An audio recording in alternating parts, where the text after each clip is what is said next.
Alright, peace and greetings, YouTubers. So, the 2017 Soul Train Awards, let's just jump right into it. Now, I do have to say I'm a little tired because I literally had to hop on a 5-hour flight from Seattle back to DC, come home, drop my stuff off, get right back in the car, go to the Capital One Arena to catch this Escape concert, which I'll review tomorrow because I just don't have the energy. I'm tired as hell. And then the concert got out at 11, came home. I just now binge watched the concert. It's now 1:30 in the morning, and so here we are doing a review. And I still got to go to work tomorrow. The dedication I give to y'all. But anyway, SWV, they performed and they were also honored. I'm really glad that they finally got an award. It's crazy that they went all those years without ever winning anything.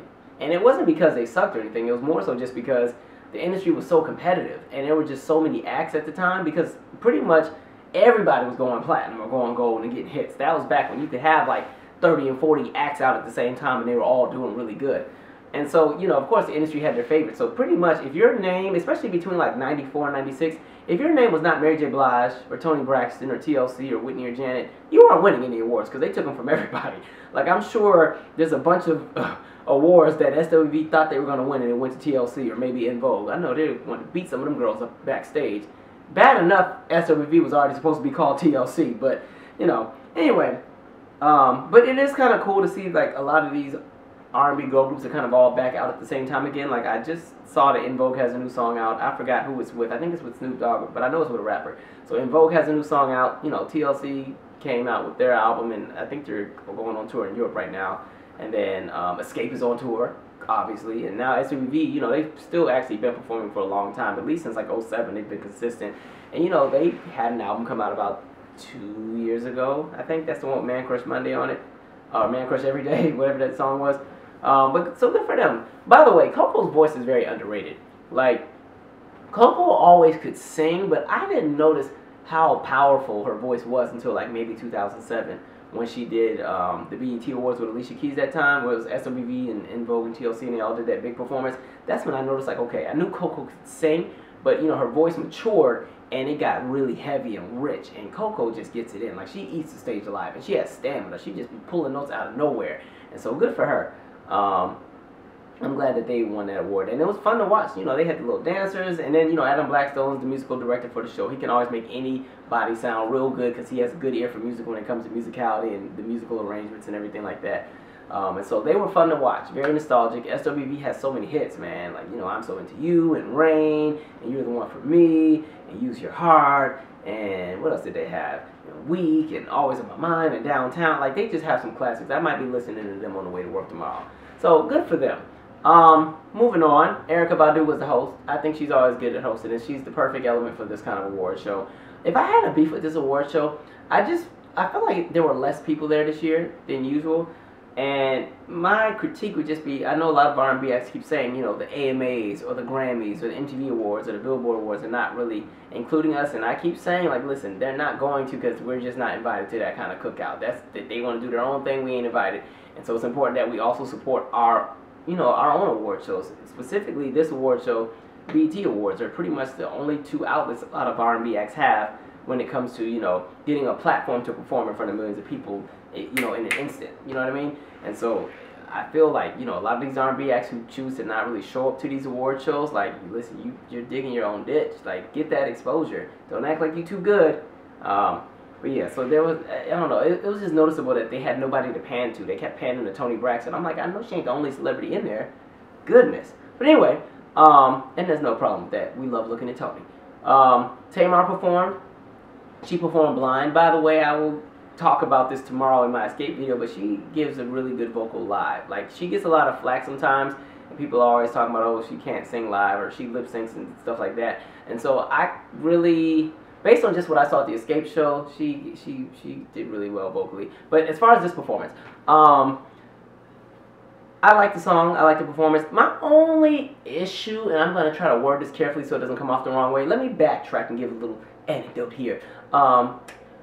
I remember watching E! True Hollywood Story with Diana Ross, and they were talking about how when she first came out with Supreme, she used to perform like this and bulge her eyes out because her brother told her she had big, beautiful eyes, so she'd always pop them out to kind of put emphasis on the song. And then the people who were coaching her and giving her, you know, the stage quality training were like, you're scaring the audience doing that, so you might want to stop. Tamar, either you're going to have to sing with your eyes closed or put some shades on, because Tamar can, she will hit these wonderful, beautiful notes, but the visual that you're getting, it don't go together. It's kind of scary sometimes. I know she's like a very emotional performer, that's great, but I'm like, either she might have to look at the floor or something, but that bulging in my eyes out while she's singing, it always reminds me of like when I was little, and if I was in church or something and I was cutting the fool and my mom was on the pulpit and she couldn't yell at me from the pulpit, but she just started looking at you, and you knew to like straighten up, or you'd be acting the fool and your friend like, Michael, and you're like, what? And then your mom looking. That's what Tamar's giving me. I'm just like, so we got to figure that out, Tamar. But other than that, I really like, Blind is a great song, by the way. It's an awesome song. Good vocal on that. And so, yes, they guys figured something out to Tamar. Otherwise, they need to get some different camera angles or something like that. Whew.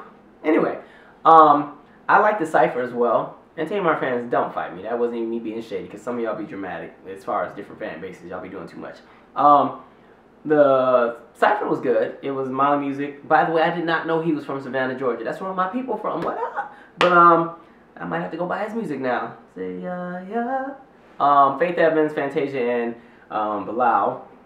That's the Sister Soul guy. Sister Soul, him. So I think if I had a favorite out of this one, Fantasia won me over out of everybody. Like, Fantasia can do no wrong in my book. Like, she always gets it in. I think my favorite Cypher that they had was the one with Layla Hathaway some years back. Because, you know, when Layla Hathaway does that thing and she harmonizes with herself, I'm still trying to figure out how she does that. But, yeah, so that was good. Also thought it was kind of cool that Division got, you know, their platform to perform. It's kind of dope that a lot of the acts that are really kind of trending in the internet world, acts like The Internet or Her or Division or even SZA, before SZA really started popping off, like, they started getting their following just from the internet. Or even Daniel Caesar, like, a lot of people, his album just kind of magically showed up, but he already had a following, and it's kind of cool that, you know, the internet is giving people that lane to get that exposure just from word of mouth. So listen, if your music is really that dope, it will get out. So that's kind of cool that Division got their spot, so good for them. What else was I going to say? Plus, a lot of you guys always bring them up. Like, when I do my R&B is Dead series, you guys are always bringing them up in the comment section. So I'm like, look at them making it big. Good for them. 112 performed, and actually, they sound better now than they did during their peak to me. It's something, I guess it just comes from when you get older, your voice matures, your voice gets richer, I guess, if it didn't deteriorate and you took care of it, because they sounded very strong. Like, 112 was always like a light-winded, light feather kind of vocalist group to me in comparison to like a Blackstreet, and so they sounded really good tonight, and I like that they did a balance of performing like their newer stuff and some of the stuff that people remember, and so that's always a good balance, like when you're an older group and you have new music out but you still want to remind people that, hey, don't sleep on us, we're still dope, and you do like the throwbacks, so that was a good balance, and they all sounded really good. Tank performed, reminded me that I needed to go to the gym because clearly I'm doing something wrong. But I won't be going tomorrow because I'm too lazy, so we'll be going to the gym next week. But yeah, Tank did good performance. Tank, he should be bigger than what he is, but he also just needs a different team, and I think he needs different producers. But the song that he performed is actually a song I actually like. They always play it on BET Soul, like when I'm getting ready for work in the morning. And I think that's one of his better singles that's come out, as far as him trying to get like commercial success without sounding too much like he's conforming to what, you know, the masses are doing. This song that he currently has out is a good balance of commercial but still Tank. So I'm sure his fans really like that track as well. But no, he had a good performance. All the women in the audience were sweating, so he did exactly what he was supposed to do. Keyshia Cole performed. I have not had a chance to listen to her album yet, but I do like the song Incapable, and I thought she did a good job with it. So you guys, please tell me what Keyshia Cole's album is like. I actually need to just listen to it probably on my lunch break or something, but I just haven't had a chance to. But no, Keyshia gave a good performance, and so good for her hanging in there. She's been in the game for like 12 years now. Time is starting to like fly. So good for Keyshia. Kirk Franklin had a performance with Ledisi, Daniel Caesar, Leandra Johnson, and Major, and that was a unique performance. I like that it did Wake Up Everybody. You can never go wrong with the Teddy Pendergrass. That was Teddy. What was his group? I'm losing it. Blue Notes. Harold Melvin and the Blue Notes. Yeah, that group. You can never go wrong with that song. And it was a very whimsical kind of performance. Kirk Franklin made it all super fun. You know, Kirk Franklin already has hits for days. Like I always say, like, in gospel music, he's like the Michael Jackson when it comes to commercial success. And I'm sure somebody's going to fight me about that statement as well. But, you know, good performance. What I'll say about Daniel Caesar, it's good that he knows how to stay in his pocket. He's somebody who, if you've had a chance to listen to his album, because it's really, really good, his album is very, very layered, and there's lots of vocal arrangements and everything like that. But he doesn't have a heavy voice. His voice is very light. And a lot of times, singers who go on like award shows, if the other people around him, because this poor guy had to be between Lettucey and Leandria Johnson. You know, both of them can sing up to the rafters, and they just have power and stamina. It's good that he was able to stay in his pocket and not try to do more than what he knew he could do. And so he still ended up sounding pretty good.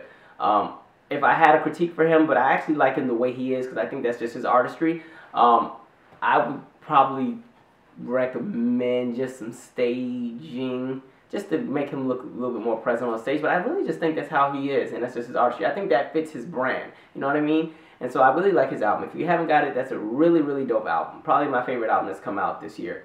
And so that was a fun performance to watch. Leandria and Lettucey sang down. And Lettucey, I'm glad she won that award earlier too. Like, her whole energy I rock with. Like, something about her spirit is just right with me. I like Lettucey. Not only can she sing, but she's just very... She's consistent, you know what I mean? Like, Lettucey gets it in. She looked very nice, by the way.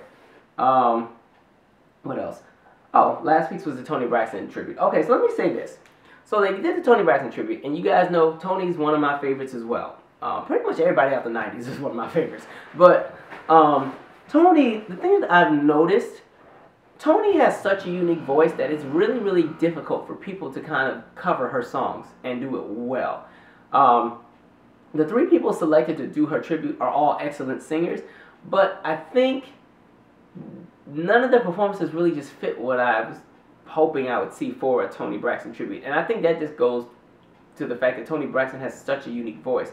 You know, and that's what made Toni Braxton was that her voice was so unique and it stood out that it's very hard to mimic or emulate because there's just an essence that's in her voice that a lot of artists don't have. And another thing is people always assume just because Toni was a contralto that, you know, all she did was mumble and blah, blah, blah, blah, blah. I'm like, no, when you just listen to like her tone, even tonight, sometimes when you hear her, you think she's getting ready to crack, but she doesn't. It's like she has this perfect transition from like her chest voice back to her head voice, and everything's just light and feathery. Like, she just has such a beautiful tone. And so when it came to the three that were honoring her, one, I would have picked Ro James.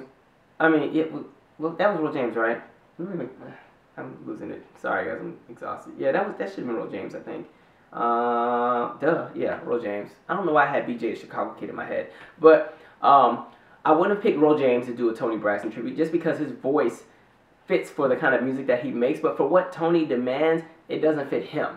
And so it still was okay because, you know, they rearranged it. It fit around his voice. It was cool, but he sings in his pocket, and when he has to climb out of his pocket, it just doesn't come out right singing like those kind of Toni songs. So I would have had somebody else other than Ro James, but Ro James still gets it in. Same thing with even Jessie J. I think Jessie J is comfortable singing high. And so for Toni, you need somebody who's comfortable singing in that lower pocket. So they could have got Jasmine, they could have got Layla. But Jessie J, don't sleep on her. She gets it in. Honestly, in my opinion, if they wanted to get a pop girl to do that Whitney tribute at the AMAs, they should have got Jessie J last week. That's the person who should have done it. But I think Jessie J still did decent. It's just she shines when she's singing up higher. Singing low she still sounds good. But it was just something about capturing the essence of Toni. Nobody was getting it for me. Even Luke James, who I'm still mad at because I just knew that after that New Edition movie came out, he was going to have an album drop that same week while there was all the buzz and nothing came. I mean, he has something out now, I think, like a single or something. But Luke James was decent as well. But then again, it's just, you needed some altos to sing these specific songs. So when you have two tenors trying to, you know, sing alto songs, all they can do is run into their falsetto and use their head voice to kind of hit those power notes that Toni would do from her chest. And so it kind of takes away from the essence. I think all three did decent when it came to what they could do and what the arrangement was. They did decent. But I probably would have had three different people do the Toni tribute. Just because I think, it's no diss to those three. They all can sing, but I just think they could have probably had different people. And I would have used those three to do something different. Like maybe they could have honored somebody else. Or hell, they could have just performed their own music. They all have something out, I think. And so as far as Toni, good for her getting her awards. Toni honestly gets a lot of praise, so I'm glad they give her flowers while she's here. Toni's also a favorite. But as far as her performance was cool. I wish she would have sang more of the songs that actually showcase her vocals. Like, she loves to perform He Wasn't Man Enough, and she loves to perform Making Me High. But I honestly have never really seen a performance of Making Me High that I've liked, ever. Except for when I saw her in concert. It was actually pretty good. But at that point, when it's your own concert, you know, you got your own band, everything's set up, it's perfect, you're in your element. But, you know, she shines when she's singing like those earlier songs or just the songs that require her to use her upper register. Like, she has a beautiful tone when she sings low, but I wish she would have sang, if she would have done How Many Ways, did she do You Mean the World to Me? No. I don't know. She still did fine. When she did Breathe Again in the beginning, I thought that was really good. Like, again, that tone, it was just perfect. It's like flawless. And the thing about Toni, even when she's like on stage and not even doing a whole lot, there's like this essence about her and this stage presence she has. It's just like, you're just like, oh, this is so amazing. Even if it's not amazing, you're just like, whoa, she looked so good. You know what I mean? Whatever she did with the hair made her look like a whole 10 years younger. But Toni Braxton, Toni gets it in. She's always a favorite. By the way, speaking of Toni, I had her on the airplane in my little iPod, and I wish off that Pulse album she would have released that song No Way. That should have been a single. I love that song. But anyway, so good for Toni. And I mean, honestly, that was pretty much the award show. There weren't a lot of acts there, but it was a good show. I always like to support the Soul Train Awards because, one, they have a real band. This is going to be literally the only award show on TV all year where there's a lot of actual singing. Like, not just singing, but singing. And so, good award show. They've had better ones, but I still, just for the mere fact that they honor Toni and SWV, that makes me like the show. Can't wait to see what they have next year. I think they also have to try to invest a little bit more in some of the younger acts that are up and coming, because we're always going to love a Toni and a Mary and everybody else, but they're not. At this point, Toni and Faith and all of them have been in the game so long that there are new lanes that have opened for new and upcoming acts. And so if we always kind of keep the newer acts pushed under the table and we never give them that opportunity to get their shine, like, you know, somebody like a Daniel Caesar or I can't even think of anybody else right now. That's the problem. But, you know, just making sure that there's that outlet. Maybe they might want to do something where there's they have two shows. Because I remember they had like the Lady of Soul Awards and they had the Soul Train Awards back in the day. And so maybe the additional show could be something more so focused at giving energy to the newer acts that are current, that have stuff that's currently out on the radio and everything like that. Because I wouldn't want them to kind of erase all of the acts that, you know, have been in the game, or at least the legends and the pioneers. I wouldn't want them to do something where they change the format of the show and those acts are no longer invited. But there just has to, I think, should be more of a balance. But Soul Train Awards is always probably my favorite award show. So, good show. Share your 2 cents. What did you like? What did you not like? Anything that they should have added? Anything you didn't agree with? Put it all in the comment section. I will review the Escape concert tomorrow. So actually, some of y'all probably will wake up and see this and the Escape video anyway. But, alright, I'm out. Subscribe.